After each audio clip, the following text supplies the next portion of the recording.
ilaahay baana mahad iskale subxaanahu wa tacaala oo sanadkan barwaaqo iyo roob badan ood ogtihiin hadda laftirkeeda oo jilaal bartankii aan oran kara jilaal dabayaaqadii aan ku jiro meelaha qaar inuu hadda weli roob ka da-ayo oo hadda ayna jiri doonin cawasho biyo dhaamis iyo dhib baa jira ah laakiin hadda maanta ilaahay mahaddi aynu ku jirno subxaanahu wa tacaala isagaana mahaddaa iskale ta ilaahay baa gacan weyn tiisaa deeqda dadka laakiin bini aadamku wax kastoo isagu uu isu yidhaha waan isu qabanaynaa ama wax kastoo bini aadan ku xidhmaayay waa wax iska kooban oo yar haddaan maanta qaylino oo oon dhaco oo dhibdhaco oon cabanno oon qaylino waxayna soo gaadhaya waxaan helayna wax aada u kooban wey laakiin marka ilaahay raxmaadkiisa noqoto waxaan garanaynaa sida ilaahay uu markaaba dadka qanaaco u siinayo ee ilaahay gacantiisu ay noogu filan tahay taas ilaahay baa mahad iskale subxaanahu wa tacaala waxa soo raaca ama haddana waxay tahay in ilaahay mar walba loogu shukriyo wanaagga iyo waxa uu mar walba isagu ina siinayo innagoo addoommadiisiia haddana uu inoogu sii nimcaynayo inuu muslimtu inaga dhigay haddana inoo sii nimcaynayo waxaasoo wanaaga aan sii gelayn dhoobley xarun bay ahayd halganka jubbaland ka jirayna lafdhabar bay u ahayd iyadaa hooye u ahayd waxa soo raacay waa tuulooyin yaryar bay ahaayeen laakiin iyadoon hoos yimaado waxaa lagama maarmaan noqonaysa markaa tallaabo kasta oo masiir oo la qaadayo in la yidhaahdo warbal meeshii wax laga bilaabi jiray iyo xaggee asal u ahayd asalka shayga marka loo soo noqdo marka dhowliga lagu soo noqdaa maxaa sababto ay tahay waxtarkeeda iyo waxqabadkeeda iyo dadnimada ku jirta iyo dadkeedu say yihiin iyo niyad wanaagooda iyo wax badanoo isbiirsanayaa jira taasaa markaa safarkaygu waxaa laba qaybood oo ahaa mid bal inaan xogta dadka ogaano xaaladaha jiran aan wax ka ogaano aan darisnana oo aan isleeyahay waxaan rabaa inaan joogo muddada ugu dheere la joogi karo haddii ilaahay yidhaah waxaa kaloo ka mid ahayd bal inaan arrimaha bulshada dhexdeeda ah wixii aan ka qaban karna ka qabano oo ay ka mid tahay hadda garoonka oo kale waad garan kartaanoo qodistiisa iyo ka shaqayntiisu oo iska coslaanaysaa laakiin laba xaaloon hadda intaan jooga raban inaan qabanaa jiro balin dadka diyaaradda ka raacayaa hool ay fadhiistaanna loo diyaariyo garoonkana lagu wareejiyo wuxuun ilaalin karay waxaa kaloo ka mida oo aan hadda qolyo ugu yeedhno magaalada aan wax rabnaa inaan dhagax dhigno laga qabto systemkii soolarka ahaa oo magaalada gudaheeda bale nala la geliyo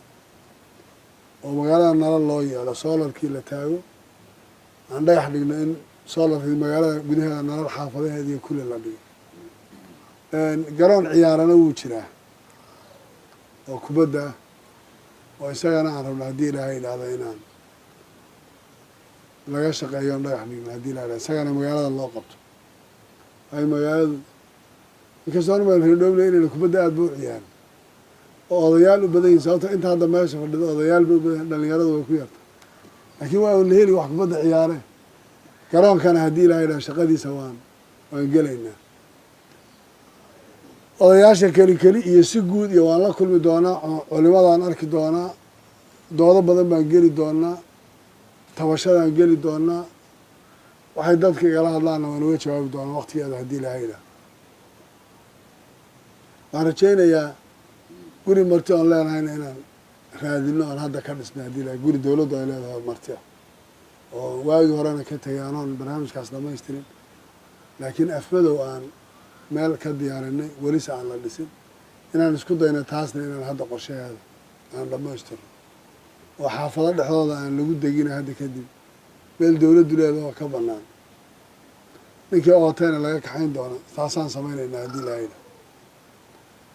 intaa markaan ka soo gudbo reer dhoobley mar labaad iyo mar saddexaad waxaan idinka mahad celinayaa soo dhoweyntii waxaan idinka mahad celinayaa magaalada horumarka iyo waxa ka muuqda aada baan idinku mahad celinayaa odayaasha iyo gabdhaha iyo wiilasha iyo kulligiin waxaana rajaynayaa inaan kulamo badan aan yeelan doono fadhiyo badanna aan yeelanayno aanan is arki doono gooni iyo si guud coday iyo culimo iyo kulligood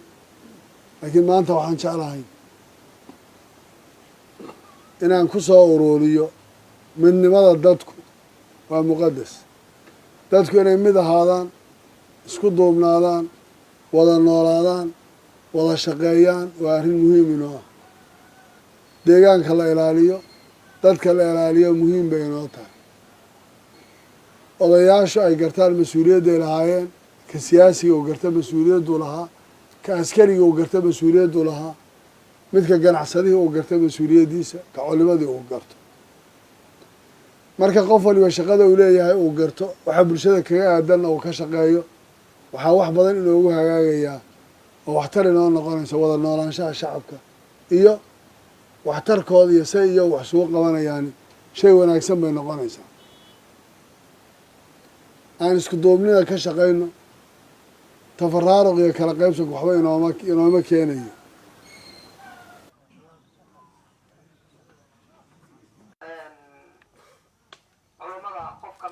annagu haddaan nahay dhallinyarada Dhobley khaasatan aad iyo aad baan ugu faraxsannahay madaxweynaha inaan soo dhaweyno aad iyo aad baan ugu faraxsannahay joogitaanku uu nala joogo waxaa kaloo aan halkan ka caddeynayaa haddaan nahay dhallinyarta Dhobley inaan madaxweynaha ballanqaadi uu noo sameeyey ballanqaadina aad iyo aad na farxad geliyey aad iyo aad aan ugu faraxsannahay annagana aan u ballanqaadayno haddaan nahay dhallinta reer Dhobley inaan madaxweynaha hiil iyo hoo iyo wax walbo dhallinyarta Dhobley looga baahdo inaan la garab taagannahay madaxweynaheena Jubbaland hadday ciidan noqon lahayd hadday caqli noqon lahayd intaba inaan la garab taagannahay madaxweynaha Jubbaland waxaan rabaa halkan inaan ka caddeeyo maanta farxadannada iyo shucuurta naga muuqata kaasoo noo yimid madaxweynahanagii mudane Axmed Maxamed Islaam kaasoo muddo ku taamaynay ayaa maanta nabad noogu yimid annaguna waxaan soo dhaweynay si aad u qiimo badan oo farax lan soo dhaweynay marka maanta guul bay u tahay dhammaan dadweynaha reer Dhobley iyo deegaanka hoos yimaada ayaa maanta waxay u tahay guul iyo farxad iyo rayn aad baan ugu faraxsannahay qaab dawladnimo oo farxad oo horumar noo muuqda kaasoo ballanqaadyo badan la sameeyay in wax naga maqnaa uu maanta hirgelayo oo la shaqaal dhaqaajay dawlad meesha laga dhaqaajinayo marka waxaan leeyahay madaxweyne gamco furan ku soo dhawow waxaan ka koobanahay ururada haweenka hooyooyinkii ayaan ahay gudoomiyahoodii insha Allah waxaan noo imaaday madaxweynaheena Maxamed Islaan oon u soo dhaweynaa si sharaf iyo si fiican oo kalsooni leh magaaladiisii deegaankiisii Dhobley ayuu imaaday ayaan ku soo dhaweynay waxaan ku soo dhaweynaa garoonkii ayaan si sharaf ugu soo dhaweynaa annagoo nahay dhalinyaradii odayaashii culimadii ciidamadii wixii dhan si fiican baan ugu soo dhaweynay dhaweyntii ka soo kaxdan waxaan ku soo dhaweysanay beerta nabadda Dhobley annagoo heer Dhobley Jubbaland aad iyo aad baan ugu faraxsanay imaanshada uu noo imaaday aad iyo aad baan ugu taagannahay hiil iyo hool iyo wax alla wuxuu naga codsaday